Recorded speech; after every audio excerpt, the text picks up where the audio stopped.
sana akong gusto sabihin sa'yo tungkol sa Tito Carlos mo. Ano pong ginawa ni Doc Carlos? Nasumbong na natin si Doc Carlos ng violence against women. Ang susunod na programa ay rated PG. Ito ay nangangailangan ng patnubay at gabay ng magulang para sa mga batang manonood.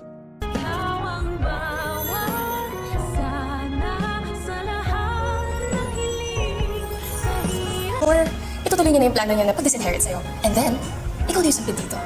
Matapos na ang ilang araw na pagbabakasyon nila Zoe at Moira, ay tuluyan na nga silang magbabalik ng Apex upang mag-report. At madadatnan pa nga ni Moira si Giselle na kausap ang investigador dahil may update na nga ang mga pulis sa sasakyan na ginamit ni Moira sa hideout. Kaya naman agad makikisabat si Moira sa kanilang dalawa upang maputol ang kanilang usapan. Samantala, si Justin naman ay makakatapat itong si Zoe at ipamumukha nito sa kanyang hilaw na pinsan na ang balak nga ni Lolo Pepe na pagtanggal sa kanya sa listahan ng mga tagapagmana nito. At ihanda na daw ni Zoe ang kanyang sarili dahil malapit na daw siyang mag-isampid sa Apex. Samantala, himala, mas matapang na nga ngayon si Lynette at desidido na yata siyang magsabi ng totoo sa kanyang anak na si Annalyn ng kanyang tunay na sinapit dito kay Carlos.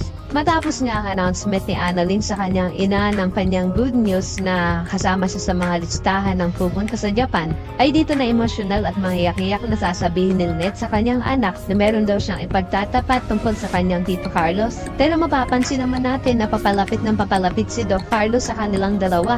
Kaya naman magawa pa nga kaya ni Lynette na maipagtapat sa kanyang anak ang tunay niyang sitwasyon. Sa kabilang banda, malakas talaga ang putob ni Diyosa na si Carlos ang may kagagawan ng pasa sa braso nitong si Lynette. Kaya naman yayayain ni Diyosa si Lola Susan na pumunta na ng women's desk upang ireklamo si Doc Carlos ng physical injury. Pero pumayag naman kaya si Lola Susan na samahan si Diyosa na tumawag sa mga pulis. Yan ang dapat nating abangan. Kaya naman po isa ka rin sa mga umaasang sana matuloy ang pagsusumbong ni Lynette sa kanyang anak na si Annalyn patungkol sa ginawa sa kanya ni Carlos. Ay pakilike ang video na ito and don't forget to subscribe. Thanks for watching and see you next time. Bye-bye!